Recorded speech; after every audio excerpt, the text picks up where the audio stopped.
People along the eastern shore are still rebuilding after Hurricane Sally and Hurricane Zeta left a path of damage. As WKRG.com mobile journalist Blake Brown tells us, Fairhope is no exception, but today there are signs of progress as the Fairhope Pier reopens.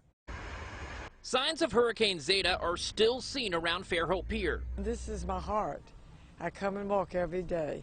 Even though there's still work to do, the popular walking and fishing spot reopens Friday, and that couldn't come soon enough for the pier's biggest fans.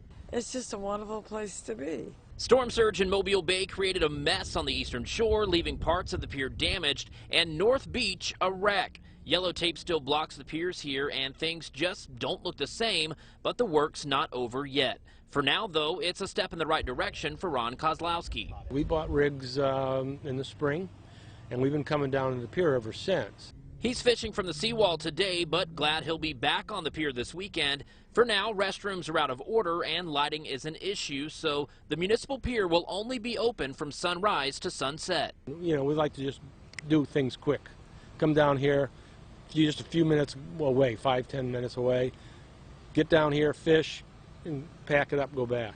Now, even though the municipal pier is reopening, the North Beach piers will remain closed while repairs continue. In Fairhope, I'm Blake Brown, WKRG News 5.